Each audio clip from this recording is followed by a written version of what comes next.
Identity is all about knowing our residents very well, getting to know them, their families, and even each other as staff members at Sunnyside. We need to know each other very well. That is the hallmark of Eden philosophy. So how do you get to know the residents when they come to Sunnyside? At first, we have all my plan read for us by our nurses, and that goes for 24 hours. And that when they read it, I write everything about about the resident. Like, for example, is the resident cognitively intact? What kind of diagnosis do they have?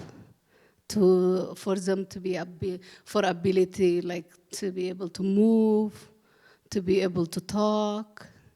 Did they have eyeglasses? Did they have dentures? And where did they come from? So Sega, besides knowing those information from the My Plan, what else do you do so you can get more information? We get to know the family, so we get more information from them. At the beginning, you can't, just ask questions out of nowhere, but you get to know them. You make them feel comfortable. You make them feel that you are there for their loved ones. And the information that you're taking from them, it's to use to help the resident. So they've shared their life stories. How do you show to them that you value those life stories? You have to listen to what they have to say, and you have to really be interested, genuinely interested in what they have to say.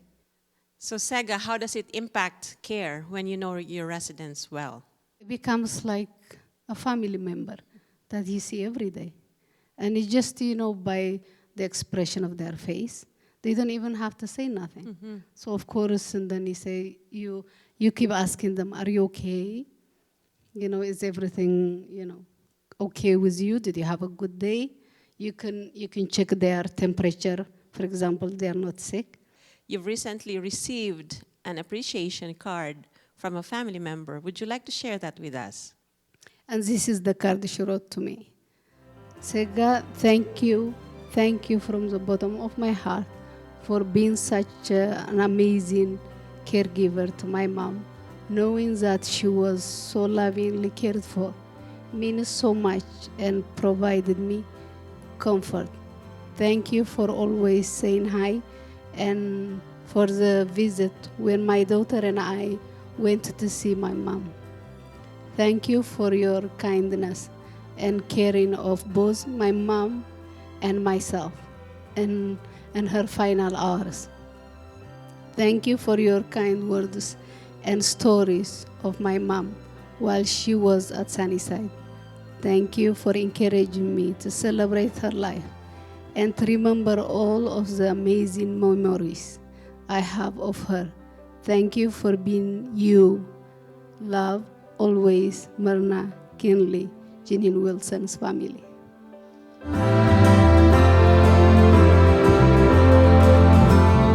Regardless of age and circumstances, residents and our staff at Sunnyside should have the opportunity to learn and grow. Growth is also all about fulfilling dreams and wishes. Ruth, you are our Director for Food and Support Services. In your capacity as a person in charge of meals, how do you fulfill residents' dreams and wishes? We want to have all residents to have a good, enjoyable meal time. We want to know their likes, their dislikes. So if we have something that's not on the menu that they like, we have an alternative or something different for them to eat. Because their meal time is a very important part of their days. Some of our residents are unable to come to the dining room for meals.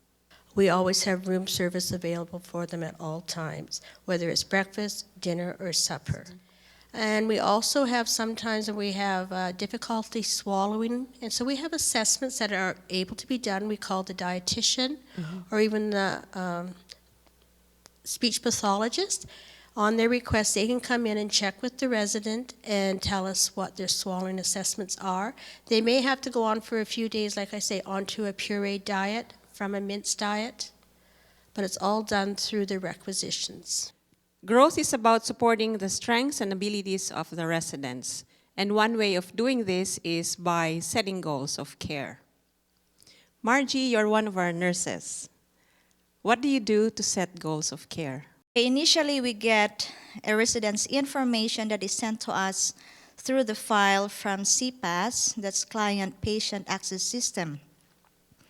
And then on move-in day, we also get more information that is given or relayed to us through the resident's family or anybody who accompanies them, and from there, that's where we make individualized care plan. After that, we have to follow that up on a day-to-day basis, especially for the first 2 weeks. If we need some changes or modification, then we have to do that based on their needs. And with medications, we have antipsychotic medications. Now, with that kind of medication, we have to monitor the resident's response, its effect. If necessary, we would decrease that, or as much as possible, we want to discontinue it. And then we also have consultation with a geriatric psychiatrist, what needs to be done, what are the suggestions. Our GP will go through that as well. We also have to go through the Scott's assessment, which would see and check, assess if the resident is at risk of falls, how their bowels and bladder are being controlled. As much as possible, we want them to maintain that. We also have the walking program. Another one is we have an occupational therapist that will be requested on as needed basis. Let's talk about restraints. We have to assess the risk of the resident because we are concerned about the safety. We have to put and think about all the possible ways that we will be able to prevent a resident to be in danger. Restraints will be the very last resort. Hilda, as a director for education and safety, how do we make sure that professional growth and development is up to date? It starts first with a commitment from staff so that if they are scheduled to come for training, they will be able to attend those trainings.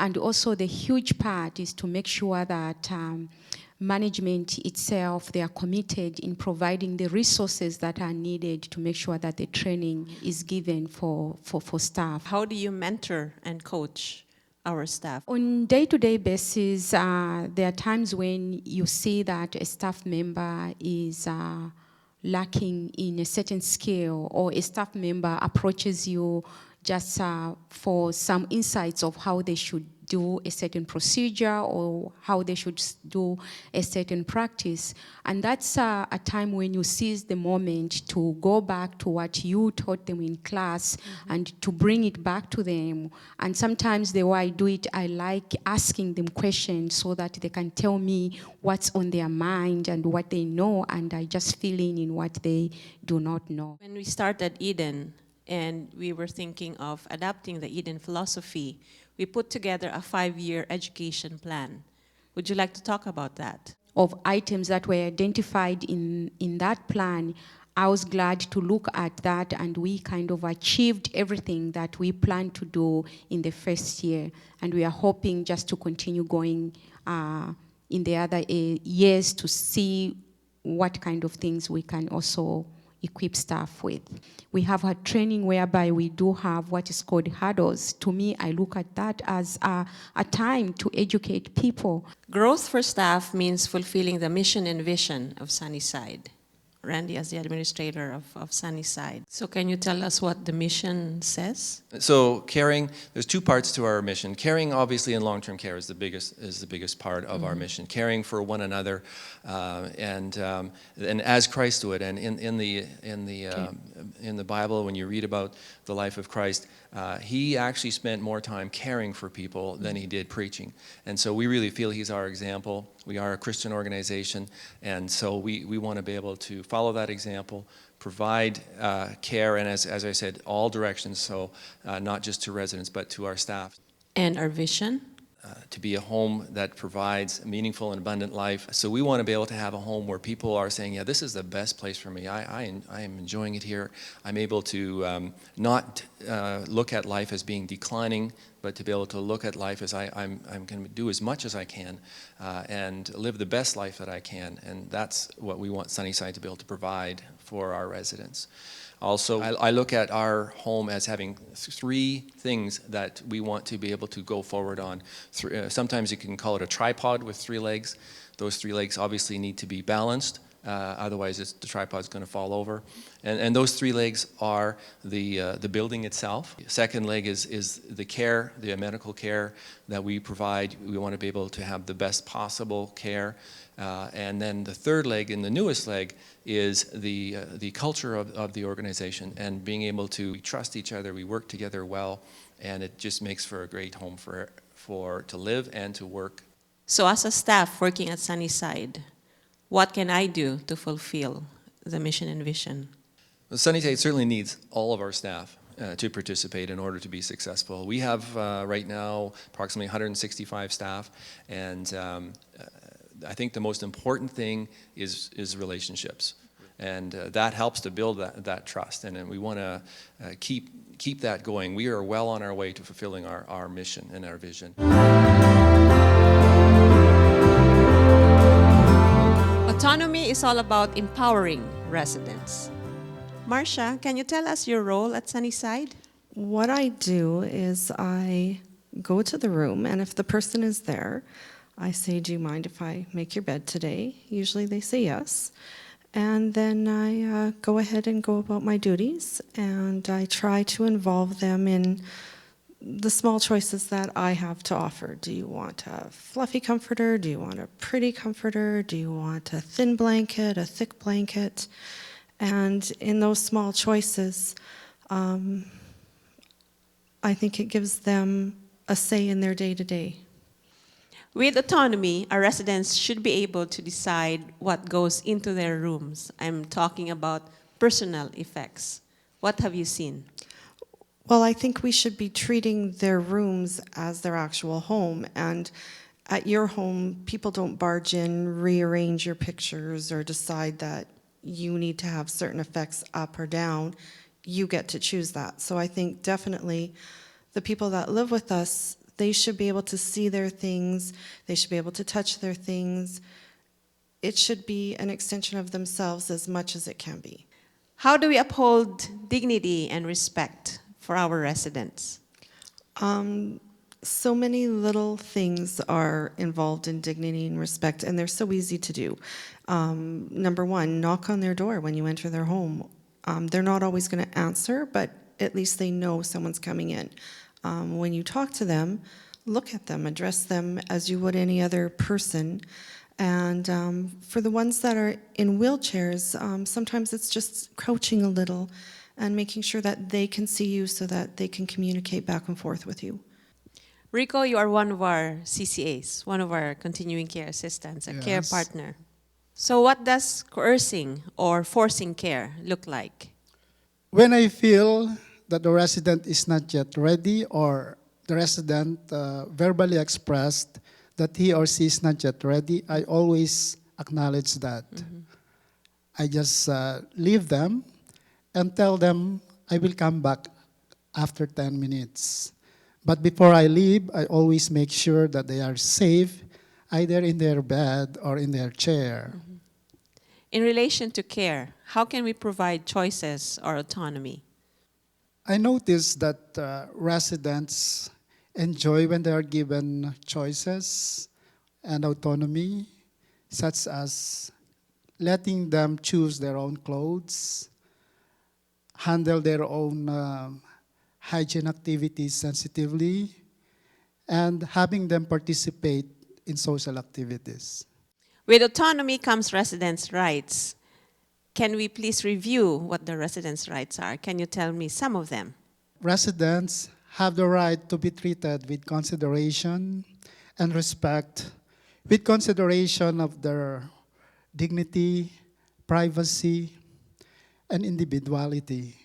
Residents also have the right to be protected from any form of abuse, neglect, exploitation, any form of injury or harm. Security means building trust with each other. Security also means being a friend with one another. Security is all about being calm and supportive and respectful, especially during stressful situations. It's all about being approachable and open. Curtis, from a human resources perspective, what does security mean? Well, everyone has the right to a safe and secure workplace, and to achieve this, you need open communication with one another, and everyone should show respect and dignity to each other. It's also important that there's listening amongst everyone. There will be times where we have conflict in the workplace, but as long as we approach that conflict in a mature and caring way with one another, it would allow for growth. So conflict can be a good thing. And if everyone can display active kindness in their daily interactions, that's also very important. Is there anything in place at Sunnyside that provides security to our employees? We offer an employee family assistance program. It's also short for EFAP, that employees can utilize when they encounter workplace issues or personal issues at home. So that's available to the employees and the employees' family members. How do you see the domains of well-being apply to our staff at Sunnyside? One of the reasons why we altered our mission statement to caring for one another as Christ would was to kind of have that thought process of that the caring is going both ways. It is a two-way street. So when a staff at Sunnyside feels harassed or bullied, how do we address that? Silence is not good. Keeping it to yourself, you should tell somebody. And the first person you probably want to talk to, if comfortable, is your immediate supervisor. And if not, then it would come to me, and we would likely have a meeting just to sort out the issues. Security means being able to feel safe in your environment. At Sunnyside, it is our responsibility that our residents and our staff are safe. Dawn, what do you do in order to ensure safety? During the move-in process, there's an environmental assessment done, actually prior to the move-in process. We inspect the room to ensure that beds are functioning properly, plumbing and lighting is operating in the expected manner. Research has shown that there is risk involved when bed rails are being used. So what have we done at Sunnyside so far? Well, as a result of this issue, we have removed approximately 60% of the bed rails from the beds at Sunnyside. This was done through discussions with families and caregivers in care conferences. How do you know when an equipment is broken or needs attention? Well, to begin with, the staff informs us either verbally or through the maintenance reporting book that there is a problem with any of the equipment at Sunnyside. It enables us to react to it in a quick fashion and to track the results.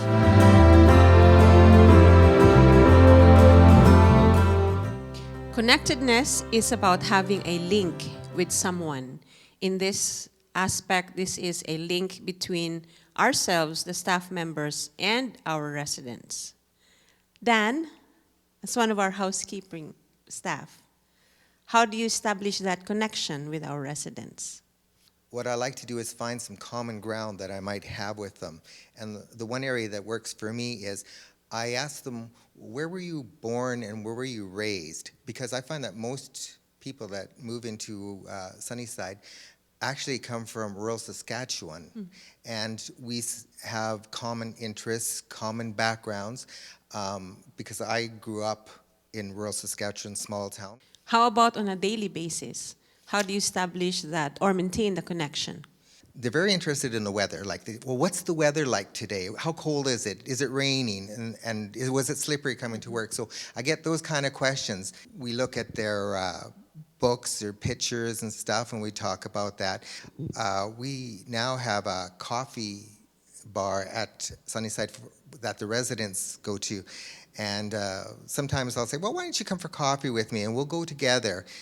We got newspapers there. We sit down and we look at the newspaper together. We talk about the headlines a little bit, and it's just like Coffee Row from way back when. Christmas and special occasions like that is an opportunity to create that connection with our residents and even with their families, and also for ourselves as staff members. And in December 2017, that was the first time where we had Christmas parties for each of our neighborhood. As their families came in, we would seat them in the dining room, and then the resident would say to their family, oh, I want you to meet my friend.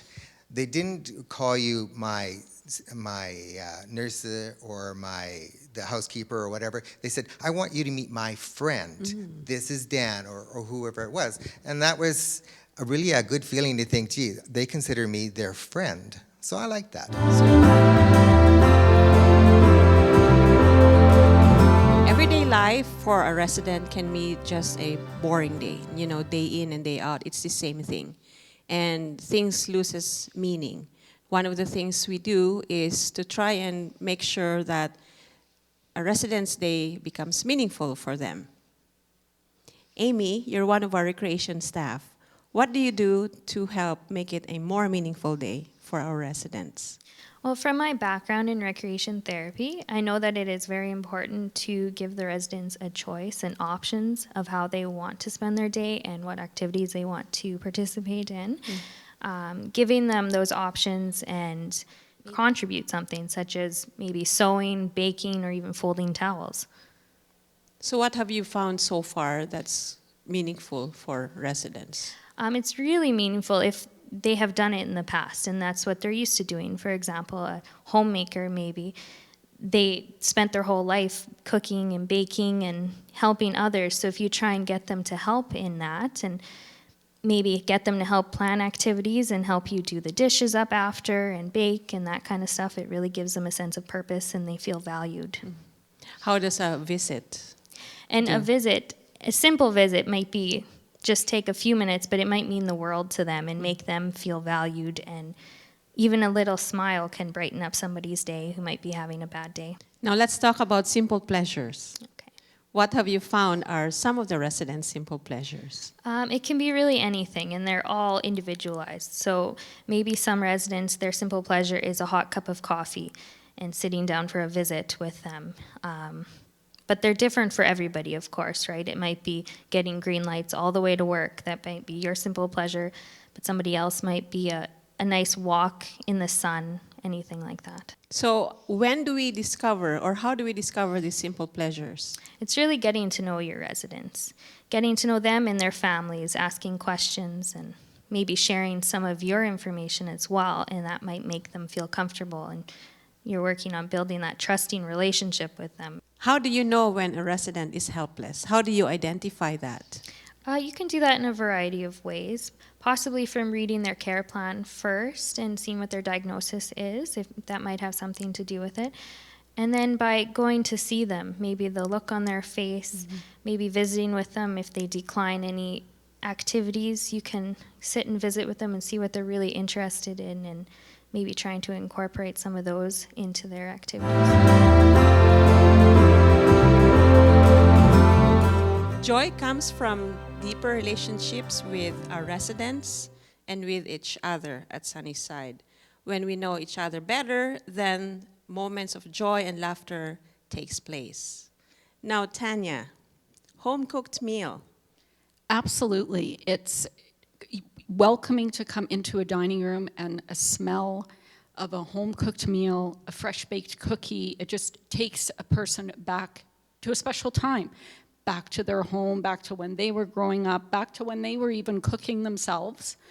And a dining room kind of has turned into a hub where everyone comes even for a coffee, regular even chit-chat. How about food likes and dislikes? How do we get to know those things? A lot of that comes from family members when they first come in, where we find out their food likes and dislikes. Anything from cottage cheese to liver, which I don't know who would like that. But I don't. but seriously, just stuff like that. When residents are sitting with friends, have you seen a time where they would go and help each other? Does that happen? Yes, we have. There's a few elders actually that you can see they like helping other people, and you can see from how the tables are situated in our dining room that if so and so isn't eating very well, or hasn't even started because the supervisor hasn't come around yet, that they'll come over and start cutting up their meat for them, and then they give that first little stab of the meat and kind of a little bit of cueing, kind of like, okay, now you're good to go, and some of them will carry on their own, and some will stay and help with a few mouthfuls, which is great to see. And how do you think does that make that person who was helping feel? I think that gives them that sense of joy, really, because it's giving them that, I was a caregiver to my own family for so long, and now I'm having this opportunity to, even to us as we see it, could be small, but in that moment, it's not a small thing, because it's something that's just, I just helped this lady do something, and I've been receiving the care all morning or all afternoon, and now I've been able to give something back to somebody. It's funny because I can tell a story of one lady. She comes to the dining room right now for breakfast, and she has her own spread that she likes putting on her toast. It's kind of a Nutella thing. And she has her own little powder that she likes making her own drink. And so I know that she wants that hot water and her Rice Krispies and her 2 pieces of dry toast. And if I remember that knife and that teaspoon at that same time for her, the smile on that lady's face is pretty awesome, And it's something as simple as that, like a knife and a teaspoon. Wow. I got this lady's breakfast right, and that was, to me, it's nothing because I'm doing my job, but in that moment, it was clearly that woman's world. And for her to be, you remembered, or, something so simple, or, I ask for a lot of things, and you remembered all 12 of them, but to me, that's my job, and I love my job. At Sunnyside, we are first name basis. Yes, unless someone has specifically told me that they want to be called Baba, Grandma, something like that. I try not to. I mean, I'm sure sometimes it does slip out, but for the most part, I try to just call them by their first name. Another story, too, is we have a gentleman right now who is very, very French, and I come from a French background. And he came into the dining room the next morning for his breakfast, and I said, "Good morning, Lucien." And he was, wow. He was pretty impressed. He was just like, "Do you have a French background?" I said, "I do." I said, "I don't speak it very fluently, but I said, I can." And he said, "So then how would you say my whole name?" And I said, "You would be Lucien Richard." And he was, "Oh, très bien."